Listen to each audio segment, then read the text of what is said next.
Nosotros somos Miguel, Ani y Beto, somos estudiantes de Sociología por parte de la Universidad Autónoma del Estado de Hidalgo.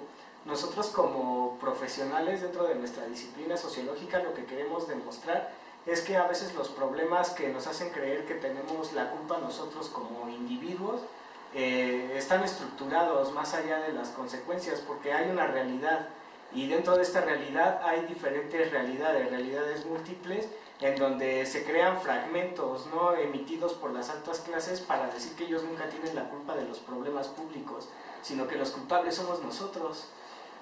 hoy vamos a hablarles un poco de Joseph Gutfeld, un sociólogo de la Escuela de Chicago, que aborda lo que es el problema del conductor alcoholizado y cómo se genera como problema público. Su libro es La cultura de los problemas públicos, el mito del conductor alcoholizado versus la sociedad inocente. Y esta noche pues vamos a contarles un poco de ello. Gutfeld es un sociólogo de la Escuela de Chicago. Esto ya nos dice mucho, pues la Escuela de Chicago se encargaba de estudiar las interacciones sociales en la actividad cotidiana, una perspectiva microsociológica que explicaba el cómo se dan las relaciones de cara a cara. Por su parte, Gutfeld nos relata cómo es que un problema participa de la problemática pública. Así es, pues cabe considerar que esta segunda escuela, la cual fue fundada por Blumer, comenzó su estudio a partir de los jugadores de póker, en donde se demostró que había aspectos de la sociedad en el cara a cara que no contemplaba la sociología clásica, un poco más estructural.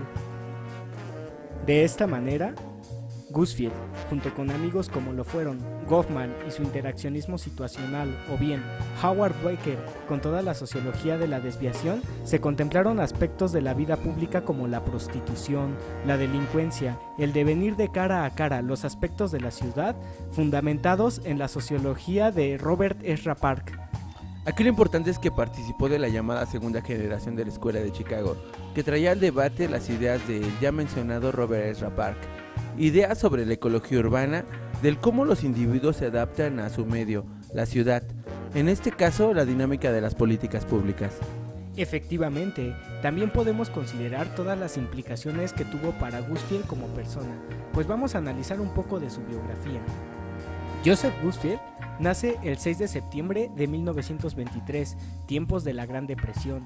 Él nació en una familia pequeña, de pequeña escala, es decir, muy pobre, aparte era judío. Por ello, entre 1943 y 1946 se alista en la Segunda Guerra Mundial. Fue soldado, lo que lo desilusionó su certeza científica. En 1943 termina la escuela de Derecho para convertirse en un sociólogo del derecho. En 1950 termina su maestría, para posteriormente en 1954 terminar su doctorado. Desde 1969 fue sociólogo en la Universidad de California de San Diego hasta 2007 para posteriormente morir en 2015. Su trabajo más importante y conocido es el que habla acerca de la abstinencia estadounidense o cruzada simbólica. ¿Esto qué implica? Empezó a considerarse el alcohol como el mayor enemigo público. Estas son cuestiones que vamos a analizar más adelante.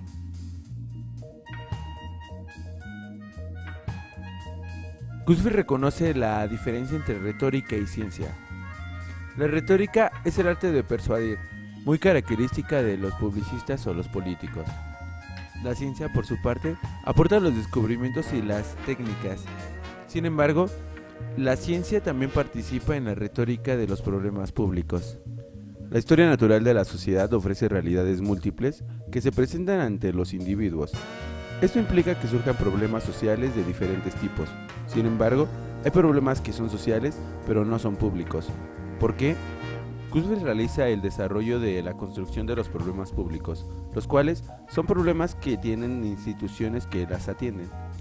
Cuando habla de problemas públicos se remite a la acepción de público, como el público de un teatro o de un evento cultural, meros espectadores, que esperan ser persuadidos por los actores que desarrollan su acto.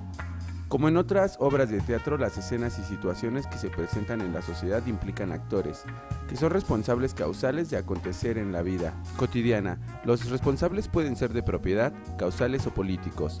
Los responsables por propiedad son quienes están autorizados para determinar lo que es un problema público y lo que no.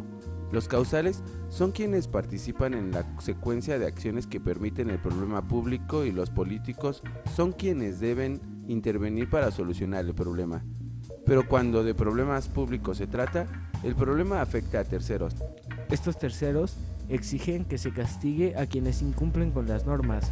De esta manera surgen las cruzadas culturales, perpetuadas por instituciones, dependencias gubernamentales y personajes políticos y jurídicos que se desentienden del problema y asumen la intervención, responsabilizando al loco al volante, al individuo que menos posibilidades tiene para defenderse, ya que pareciera que la verdad lo acusa como el único culpable de todo el problema.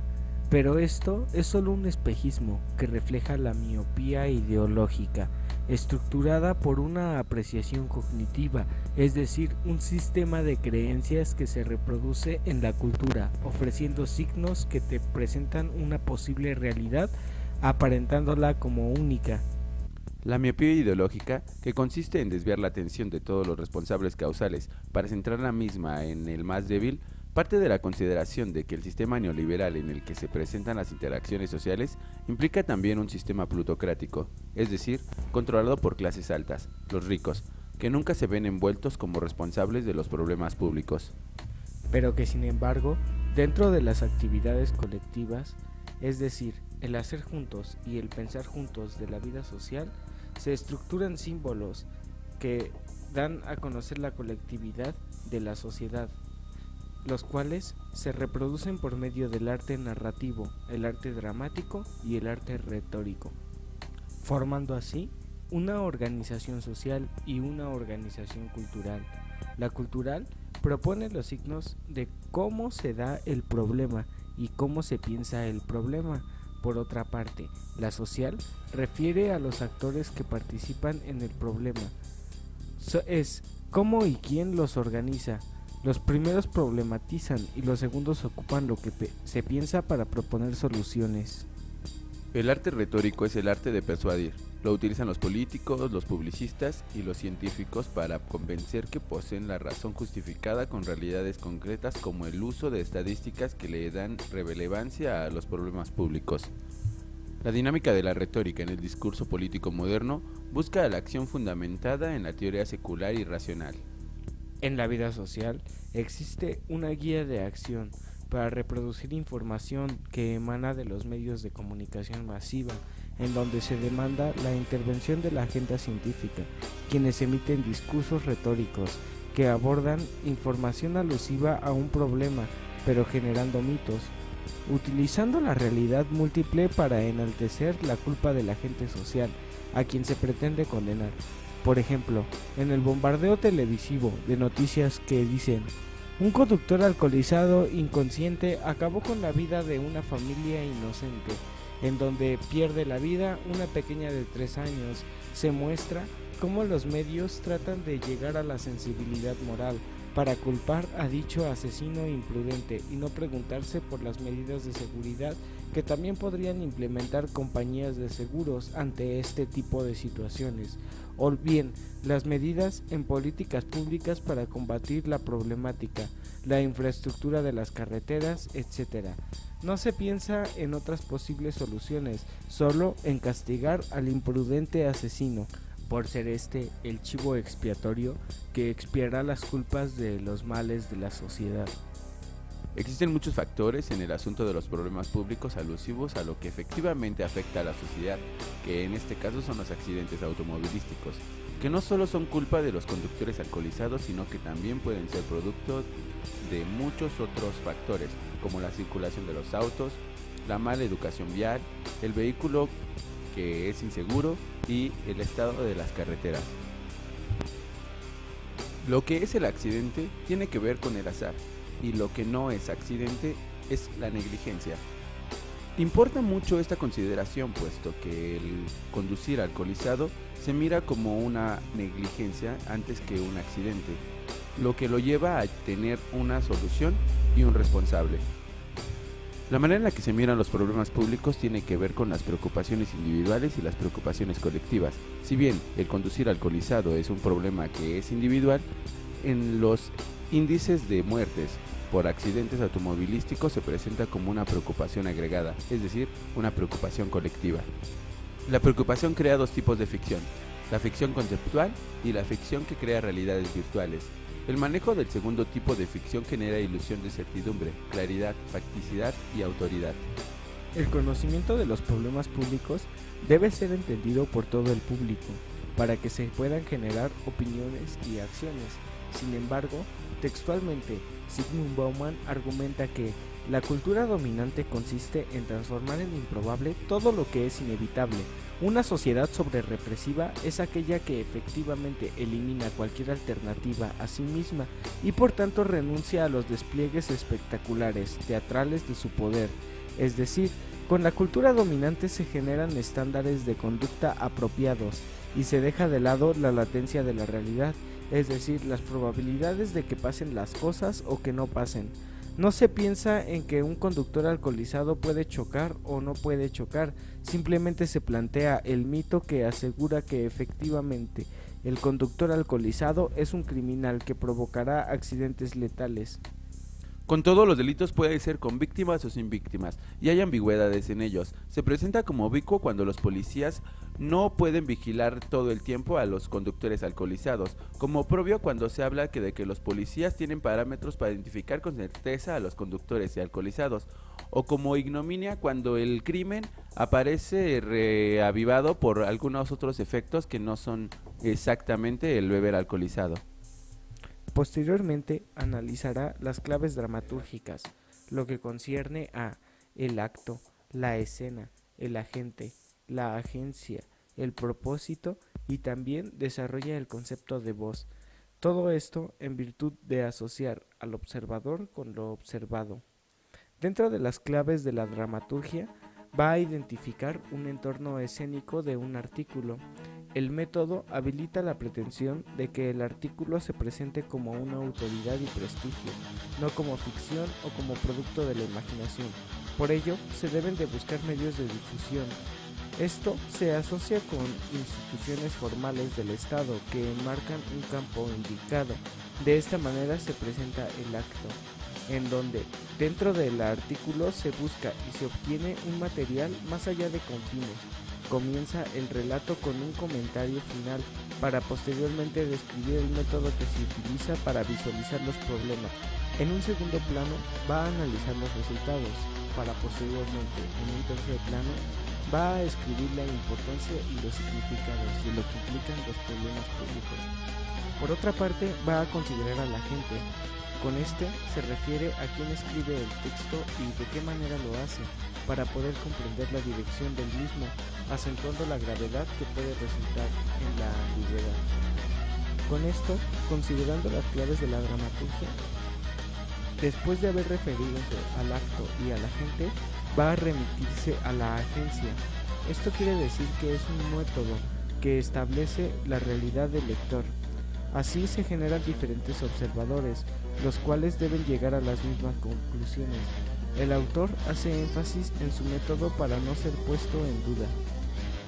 Por ejemplo, utilizará la metodología que empleó para problematizar la situación como una forma de demostrar que lo que dice es cierto. De esta manera surge el ritual de la creación, en donde va a hablar acerca de la ley dentro de la cultura pública. Ahí dramatiza la criminalización de los conductores alcoholizados, asociándolos con el homicidio por la negligencia, convirtiéndolos en asesinos potenciales, lo que provoca que no se contemple al resto de responsables causales en los accidentes automovilísticos, ya que las autoridades culturales son quienes determinan, a través de la dramatización y el arte discursivo, quiénes son los culpables del problema de las muertes por accidentes viales. Y es que cabe considerar que cuando el automóvil sustituyó a los trenes, se consideró que la velocidad podría ser letal, podría ocasionar muchas muertes. Es entonces cuando se inventaron las leyes de tránsito. Sin embargo, hay infracciones, leyes que no se cumplen dentro de la vialidad, que solamente representan una infracción para quien las transgrede, aunque puedan ser igual de peligrosas que el conducir alcoholizado, como por ejemplo pasarse un alto o dar una vuelta en donde no se tenía que dar. Son situaciones en las que cuando los policías logran detectarlas, simplemente dan advertencias, otorgan infracciones, pero cuando se trata de un conductor alcoholizado es un delito grave, ya que se está hablando casi de un homicidio aunque no haya víctimas. Los delitos pueden ser con víctimas o sin víctimas. En el caso de los accidentes automovilísticos se considera que son sin víctimas, porque no tienen una intencionalidad, un beneficio, sino que son accidentes en donde ambas partes salen perjudicadas. Sin embargo, al automovilista alcoholizado se le adjudican 3 metáforas a raíz. Una de ellas es la del pecador arrepentido, porque cuando es detenido o cuando se accidenta, se le hace ver su culpabilidad. Lo hacen ver como una persona que cometió un error y que no se le puede perdonar tan fácil. La otra es un enemigo contra la salud, porque atenta contra la vida de las personas. Y número 3, un enemigo público, en la que se asocian con planteamientos de la autoridad que lo califican como una persona mala. Así la sociología se plantea como una ironía, pues pone en entredicho la realidad establecida como natural y normal. Este proceso metodológico nos permite hacer del fenómeno un objeto de análisis, para poder también convencer al público a adoptar una nueva perspectiva al respecto. Así el sociólogo se nos presenta con 2 tareas importantes en lo que respecta a la ironía sociológica. La primera es la utopía. La utopía nos permite distanciarnos de las realidades comúnmente establecidas para priorizar una de ellas ante las demás. Con esto se trata de sugerir un cambio a las políticas dominantes o a las realidades dominantes, con lo cual la ironía utópica se plantea como una ironía crítica. En contraste, el sociólogo olímpico es más distante y más escéptico. Sus perspectivas se presentan como una crítica al orden establecido, en todo momento.